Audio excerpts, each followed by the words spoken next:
Actually, no, she started as strong and remarkable. But as days roll by, biglang nag-French leave ang spark niya. Biglang naglaho. Hello, universe! Mabuhay, Philippines! I'm back, your pageant vlogger in Germany, Christina. I hope everyone is in whale of time. And today, I will talk about my favorite underdogs at the Miss Universe Philippines pageant. Karamihan, no, tinatawag nila na newbies, even though most of the candidates naman are no strangers to beauty pageants. Let's call them na lang underdogs, challengers, kasi yung mga champions natin ay ang mga veterans who have been participated in international pageants. Dito sa mga pageantry channels, no, ang modus operandi natin is to share our hot picks and rankings. Pero napag-isip ko, I will not do that kasi every candidate has a chance to propel from the rankings. One day may umaangat sa kanila, then the other day is going down. Alright, no? I slightly mentioned my personal favorites on my previous vlog. If you missed it out, the link is in the description box. So, in this video, I will break down my personal picks. Mga guys, kahit naman busy ako sa work, nakikibalita at sumisilip pa din ako sa Instagram. Ang pinaka nagustuhan ko sa mga underdogs ay mga 8 lang. Pang motolite na yan, pang malakasan. Char. Actually, 10 yan sila at meron lang akong 2 honorable mentions. Okay, let's begin with the honorable mentions. First is Miss Starluck, Sasha Lacuna. Pang-reserva to si girl, wallflower pa lang siya. Kailangan lang magpahinog kasi sayang, matangkad at napakaganda ng batang to. Mesmerizing beauty. Besides, she has to put a conscious effort to promote herself digitally. Kasi sinilip ko ang IG niya, wala siya masyadong post. Dito ako medyo na-surprised. So, if she wants to join a pageant again, she has to be emotionally available for her candidacy, lalo na dito sa Miss Universe. It's a must. And the second one is Miss Davao, Angele Pasco. She's more of a supermodel, no? Halata daw siya maglakad at mag-project. Para siyang si Miss Mariveles nung last year, kung naalala niyo pa. And honestly, I'm not really a big fan of her beauty for Miss Universe. However, her stage presence and charisma is so impressive. Unfortunately, this kind of beauty is not delectable to the Thai people.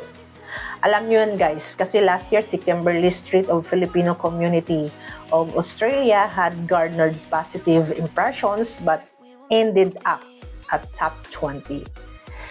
Then I have Miss Cebu, Dr. Gabby Carballo, Miss Pasay, Amanda Rosso, and Miss Bohol, Tyra Goldman.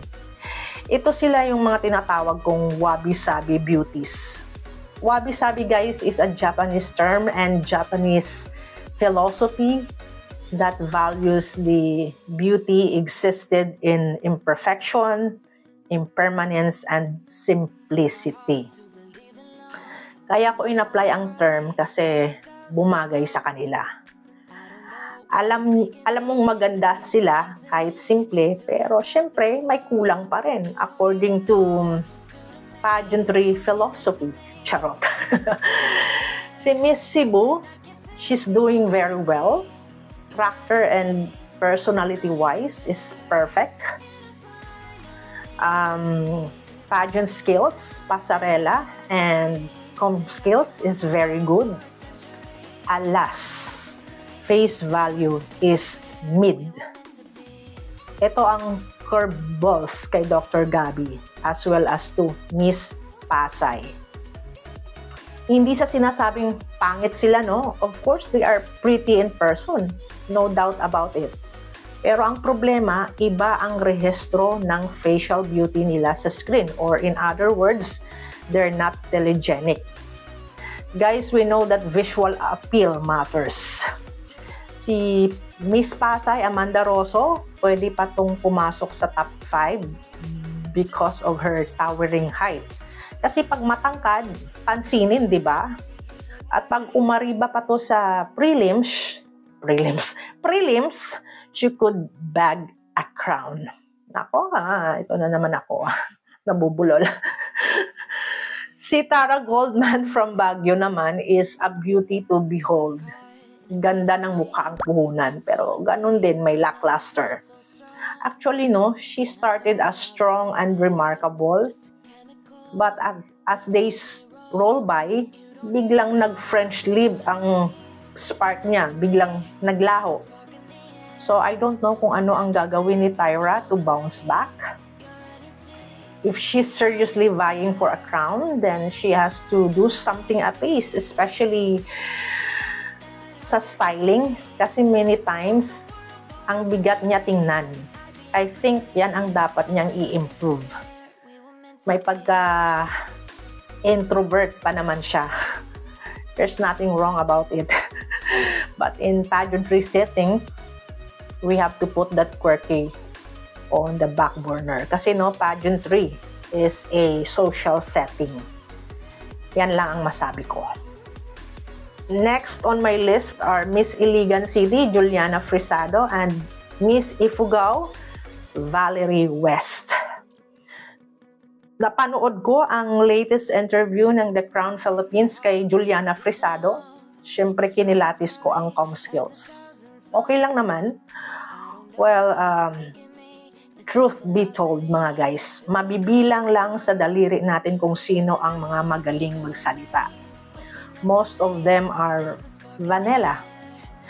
Minsan nabuburingan ako, lalo na kinda pageant pati ang sagutan.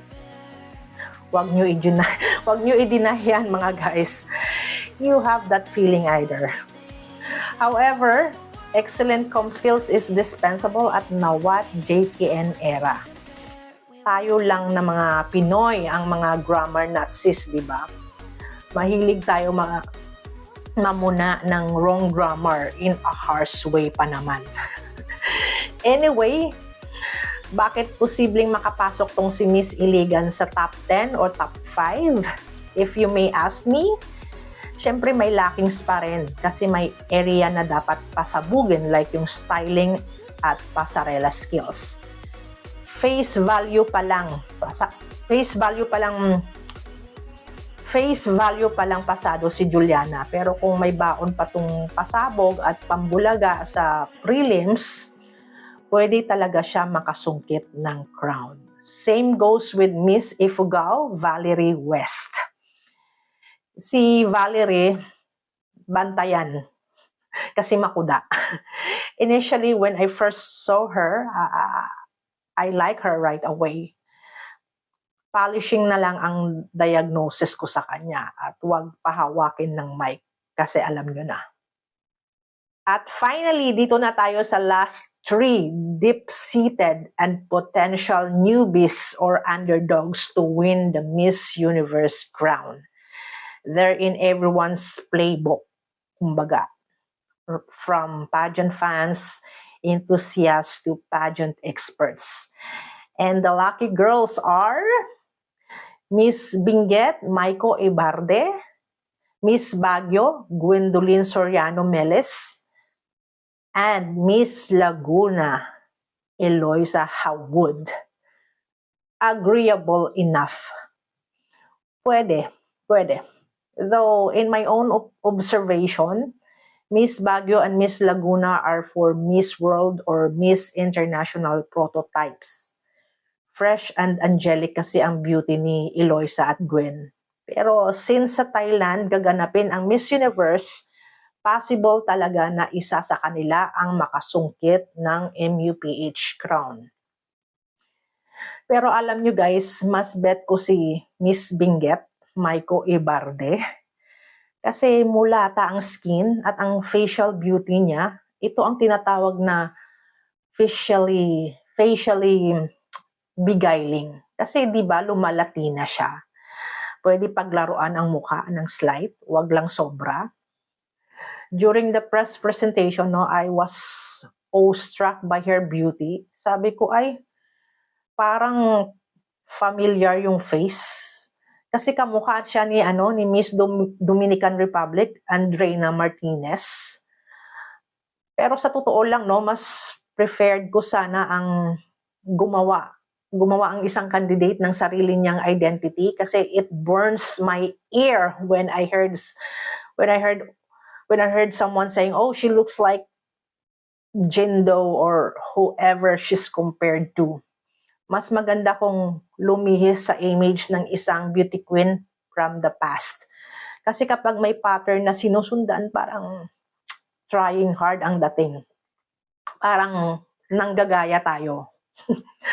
No puns intended, but if you have that kind of facial fit na pwedeng mandaya, absolutely, you can come around to other makeup and hairdo ideas. May pagka, at may pagka pageant pati pa to si Maiko. No, pati yung kanyang comb skills. Pero malakas ang appeal niya.